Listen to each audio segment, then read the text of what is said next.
धोखेबाजी, विश्वासघात की, राजनीतिक गिरावट की कहानी है महायुति गठबंधन। पहले वर्तमान कार्यवाहक मुख्यमंत्री जी शिंदे साहब धोखा देते हैं अपने राजनीतिक गुरु के परिवार को, ठाकरे परिवार को। भाजपा उन्हें मुख्यमंत्री बनाती है, फिर जब इस्तेमाल कर लिया, उनको सब कुछ कर लिया, तो यूज एंड थ्रो पॉलिसी के तहत उनको निकाला और दूध में मक्खी की तरह फेंक दिया। विश्वासघात किया था शिंदे साहब ने, उसकी सजा भुगत रहे। मैं तो कहता हूं कि कौन मुख्यमंत्री बनेगा, अभी तक तो यही लगता है कि भाजपा संख्या बल के आधार पर मुख्यमंत्री पद चाहती है। यही होगा अजीत पवार के साथ आगे चल के। तो भाजपा एक ऐसी पार्टी है जिसकी राजनीतिक में कहीं भी विश्वसनीयता नहीं है। वो अपनों को भी ऐसा करती है और पैराओं को भी करती है। जो कुछ हो रहा है महाराष्ट्र में, जिस तरह उभर कर सामने आ रहा है, वोट इतना पड़ा, इतने प्रतिशत पड़ा, 7-7, 8-8% का उभार, राजनीतिक भ्रष्टाचार की पराकाष्ठा हो गई है मतदान में भी भाजपा द्वारा। सर, कमर्शियल थोड़ा नहीं बढ़ा है। अगर आप पिछले 5-6 महीने पे एक नजर डालें तो सैकड़ों रुपए घरेलू कनेक्शन में बढ़ता, तो जिस घर में जाता उसको उसकी कीमत चुकानी पड़ती।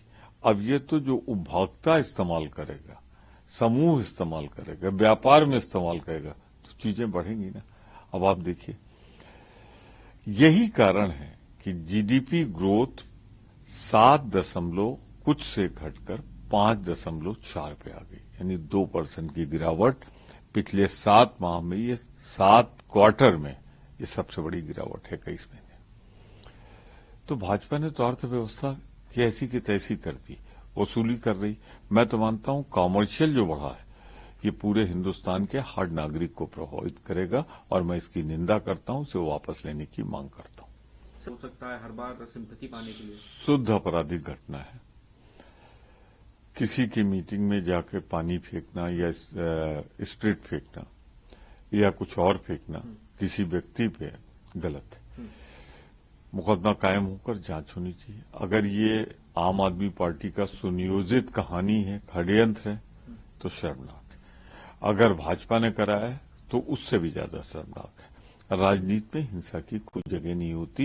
इस घटना का पर्दाफाश होना चाहिए। एक आखिरी सवाल ले लेता हूं सर। इसको पहले एक प्रीस्ट को अरेस्ट किया गया, अब कहा गया कि दूसरे प्रीस्ट को भी अरेस्ट किया गया। आरएसएस ने भी वहां हिंदुओं पर हो रहे अत्याचार पर अपनी आपत्ति दर्ज की है।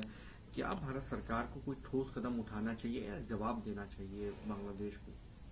भारतीय जनता पार्टी की सरकार, जिसका नेतृत्व श्री नरेंद्र मोदी कर रहा है, कायरता, बुजदिली की पराकाष्ठा पे पहुंच गई है। बांग्लादेश में जिस तरह हिंदुओं पर, दूसरे अल्पसंख्यकों पर अत्याचार हो रहा है, शर्म आती है कि हमारी देश की सरकार चुप बैठी, उनकी रक्षा नहीं कर पा रही, उनके सुरक्षा के कदम नहीं उठा पा रही।